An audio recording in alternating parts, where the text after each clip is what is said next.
welcome back. I'm Kim and Fulyana. This is Inside Exec. Today we're going to travel into an interesting area of work, and it relates to the way the workforce is going to be for the foreseeable future, I would think.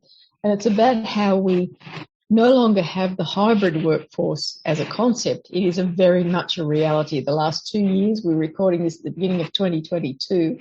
So the last 2 years have shown us in business that we need to adapt. We need to have in place systems that will allow people to work from wherever they are because of their own personal security, health-wise or other, and that it is on a global scale. It's not just about this industry, this country, this environment. It is across the board. And the area that we want to look at today was triggered by an article that I read towards the end of last year that was about security. So cyber security and how we design security strategies given the way the workforce will interact with us in the future. And we talked a little bit about it before we started recording.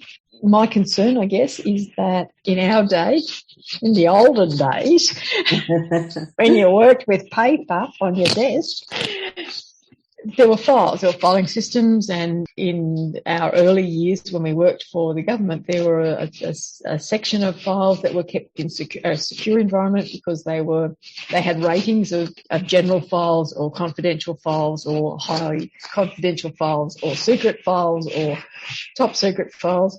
And there were particular people who were only allowed to carry those higher level files around the organisation. So it was it was like secure hands, safe hands. And that's still a term that we use these days. With the move to records being digitally stored, obviously organisations have developed security systems and security components to keep those documents safe and secure. That still relies on everyone working in the one environment and so having access to a server or the equipment that would provide that security for those documents. Now that we are much more dispersed, how are we going to have a strategy that manages the change to the access to those files? Now, in talking about it beforehand, I threw out all the technology ideas to Fulyana and she glazed over and wasn't going to have anything to say, but I'm sure she's thought of something by now. It's about I use myself as the example. If I'm in an regional area where the internet access is not reliable, not good, and I want to work on a file, so I download it and I work on it locally and then I'll upload it a bit later. Where is the security around me doing that for the organisation? What do you have as an organisation in place that, one, allows me to do it, and two, tells me what the framework is for how I do that, where I do it, what equipment I do it on? And then the other part of the conversation was, if you've got a document that is in the cloud and half a dozen people are working on it, you're all working on it at the same time. And yes, you might highlight what you're working on in different colours so you can see that someone else is working on that sentence. You've made a change to a sentence and someone else has gone in and changed the sentence again, much like you might do if you were at a brainstorming meeting. How is that managed in terms of the ideas flowing and the document and the security of the document? Now we will let her speak. I think Kim covered it really well when she said I glazed over. I think I really can't talk about the system aspect and the security. That's not my area of expertise. But I can say this. This is a very, very important factor, because if you are in a big organization, then you've got the resources, you've got the experts in that area that do that. Where I come in is by saying, now, two things: involve the users in the discussions as well when you're developing or strengthening those processes. And the other most important thing is that the training of the people that are using it, whether they come into the office physically or they're working from home. And that should be as a number one, and I'm sure it's happening in many, many organizations, but particularly the smaller organizations who might have less resources to do that with. make it a priority so that your people can regularly refresh their knowledge about how to use the system securely and safely, protecting commercial in confidence as well as customer data. I think too, it's as happens with much change that is forced upon us, we adapt and we continually adapt. And how I might be adapting to using the documents or working online is different to someone else in the team. And having everyone together to talk about how they're using documents or how they're using the technology is valuable as a training exercise in and of itself, rather than just the formal training of here is the system, this is what you do. You know, we saw that in the early days. There were lots of stories around the place about how people were using Zoom or not using Zoom correctly, and the backgrounds and the cat walking across the keyboard and all those sorts of things. You know, yes, everyone knew the basics of how to use that technology, but everyone in that sense was doing it slightly differently, and there would have been value in people sharing how they were doing things, what they were doing, and this also is relevant for me in terms of the convention that I hosted end of last year, was that because we had done a number of things online very similar to this, I expected that everyone would understand they had to log in, that they had to keep their microphones off so that not everyone would hear what they were saying while they were sitting in their lounge room.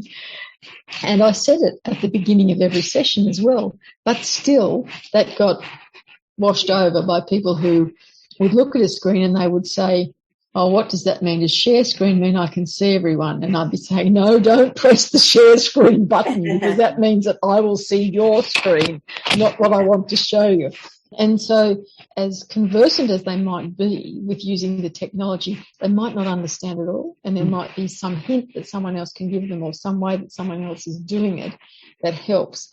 In the same way, when we're talking about security, when people talk about how they're using systems that they've got, it might trigger in you some area of concern that says, really, that's making us vulnerable. It allows someone unscrupulous to come into the organisation. Once again, I have an example from my experience of a newsletter that we send off to a printer to have it hard printed so that it can be posted out to people. And the document that is the newsletter is stored in a particular place that other people within the organisation have access to. So one person decided that she was going to send it to the printer, sent what she thought was the document to the printer, and what she actually sent was the link to where it was stored in the cloud. And then when the printer said, well, I can't access it, she sent the password. That put us as an organisation, put everyone and all of the records that we had there in jeopardy, because she passed this off to this third person thinking that that was what he needed, because that's what she needed to get into the place in the first place. You know, no thought around what the repercussions were for that situation. So I think that because we're just trying to move along and work with whatever we're doing, that we still need to be sharing information about how we're doing things, because it was incredibly easier when it was just a paper file, and it was, you know, here's the file. On the inside cover, it tells you all the people that it's gone to beforehand and they've signed it off, so I have to sign in to say, oh, I've got it now. It was much easier to keep control of the security of that documentation. You weren't allowed to take them home. You weren't allowed to take them off. They had to be on your desk. It had to be that if someone came through and it said you had these files, they had to be able to look on your desk and see that they were there. And it should be no different. We're just transferring a system that ensured security as much as it could be with a physical presence into a digital presence. I think the sharing of the information is really good, because when we talked in the past a lot about success sharing, what worked, and then you can share with your colleagues and your teams, etc. You can add this topic to it, is what I found the foolproof and saved my bacon few times is doing this. So share that. Another one is to share some of the things that were near misses or actual things that went wrong so that people can avoid it. One common one, or maybe not so common, but dangerous, is when you have documents on your desktop and one of them has been highlighted for whatever reason because you were working on it or something, and then you went on quick, you got a text from someone and now the text came in and you wanted to answer it and get back to your document. So you went to the text and you answered it and thought, oh, you can now attach something. And you thought you're attaching whatever it was, but it actually picked up the document that's already highlighted. And that one is a dangerous one because it was nothing to do with the person you're talking to, and it was confidential. So again, that's can happen to anyone. And if, you share that, it just makes it top of mind for someone else. Oh, I better double check, and always check what you're sending out. And I know we're busy, and I'm guilty too. We just, type and press send. Be good to read and have a look. And I will just add an editorial note that I didn't add in that notification sound. That was perfectly timed for what she was talking about. So she's organised someone to send her something so that she gets the notification sound in the middle of when she's talking about, oh, you get a text message, ding. and she tries to maintain with all of us that she doesn't understand the technology. Yeah, look, I wished I was clever enough to time it like that, but that was just coincidence. I think it's an area that you need to think about. It's very easy for us to say, oh, well, we're all still part of the same team. We're all still working together. I trust everyone in the team. And it's not about trust. It's about, as Fulyana said, it's about distraction and responsibility and ensuring, nothing happens to you unless you let it. So if you let the security of your documentation and of your system slide because you haven't thought about the strategy that you need in this current working environment, then something will happen to you. Simple as that. We will leave it there for today. I'm Kim Bailey. She's Fulyana Osborne. This is Inside Exec.